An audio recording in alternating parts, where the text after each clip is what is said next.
Bismillahirrahmanirrahim. Assalamualaikum warahmatullahi wabarakatuh. Saya Katrina dari Prodi Hukum Keluarga Islam. Di sini saya akan memaparkan hasil penelitian saya yang berjudul Tinjauan Maqasid Asyariah terhadap Cerai Gugat Akibat Mental Disorder, Studi Putusan 4309-PDTG-2021-PAJT.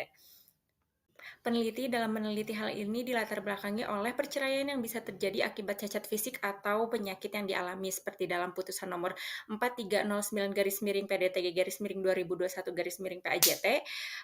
Jadi ada seorang istri yang menggugat suaminya akibat suaminya mengalami mental disorder. Nah, dalam kasus ini suami mengalami bipolar.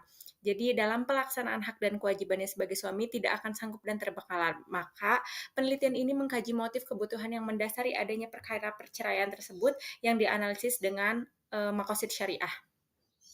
Berdasarkan konteks masalah yang telah disebutkan sebelumnya, ada 2 poin permasalahan yang menjadi fokus penelitian. Yang pertama, bagaimana pertimbangan majelis hakim dalam memutus perkara nomor 4309-PDTG-2021-PAJT tentang cerai gugat terhadap seorang penderita mental disorder. Yang kedua, bagaimana analisis maqasid syariah dalam perkara nomor 4309-PDTG-2021-PAJT tentang mental disorder sebagai alasan cerai gugat.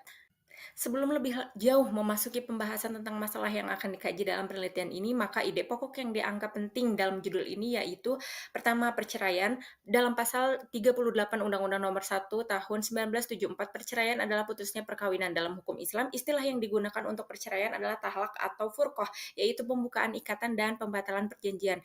Yang kedua, mental disorder. Mental disorder adalah kondisi yang melibatkan gangguan pada fungsi otak yang dapat menyebabkan perubahan dalam proses berpikir, emosi, dan perilaku seseorang yang mengakibatkan gangguan menjalani aktivitas sehari-hari dengan baik. Contohnya meliputi depresi, anxiety disorder, skizofrenia, bipolar disorder, ADHD, eating disorder, dan lain sebagainya.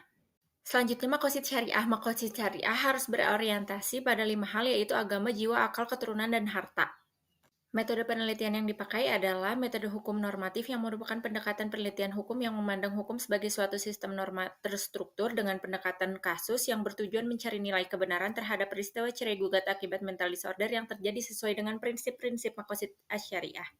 Hasil pembahasan dari penelitian ini di poin pertama yaitu pertimbangan majelis hukum. Jadi berdasarkan putusan Pengadilan Agama Jakarta Timur nomor 4309-PDTG-2021-PAJT perihal diterimanya permohonan gugat cerai terhadap penderita mental disorder berdasarkan dalil yang telah diuraikan tersebut. Tergugat dapat dinilai telah melanggar ketentuan Undang-Undang Nomor 1 Tahun 1974 tentang perkawinan. Hal tersebut telah sesuai dengan aturan yang terdapat dalam Undang-Undang Nomor 1 Tahun 1974 tentang perkawinan dan memenuhi beberapa unsur alasan perceraian berdasarkan kompilasi hukum Islam bab 16 tentang putusnya perkawinan berdasarkan pasal 116 huruf E dan G KHI dinyatakan bahwa salah satu pihak mengalami cacat badan atau penyakit yang menghalangi kewajibannya sebagai suami atau istri, serta suami melanggar taklid talak. Selanjutnya, hasil pembahasan dari analisis teori maqasid asy-syariah terhadap perkara nomor 4309-PDTG-2021-PAJT tentang mental disorder sebagai alasan cerai gugat.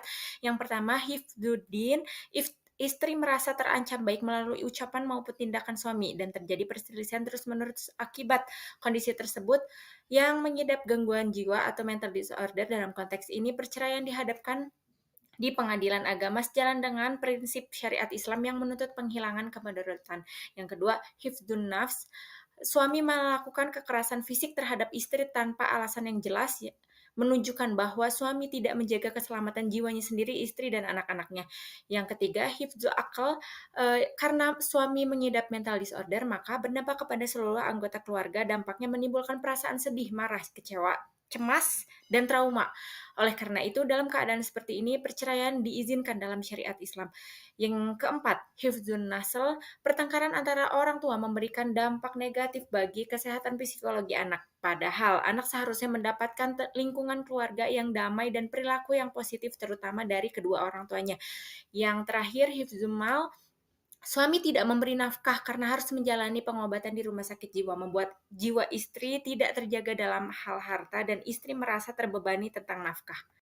Kesimpulannya adalah, berdasarkan temuan penelitian pada putusan nomor 4309 garis miring PDTG garis miring 2021 garis miring PAJT mengenai cerai gugat yang disebabkan oleh mental disorder dapat disimpulkan sesuai dengan prinsip-prinsip makosid syariah. Sarannya adalah untuk para pasangan sebelum melangsungkan pernikahan disarankan untuk melakukan pemeriksaan kesehatan termasuk pemeriksaan fisik dan mental. Pemeriksaan ini bertujuan untuk mengidentifikasi gangguan psikologis yang mungkin ada pada pasangan. Dengan mengetahui kondisi psikologi pasangan sebelumnya, calon pengantin dapat lebih siap dan mengetahui bagaimana cara menghadapi jika salah satu pasangan mengalami mental disorder. Sekian pemaparan hasil penelitian saya. Mohon maaf bila ada kesalahan. Terima kasih. Wassalamualaikum warahmatullahi wabarakatuh.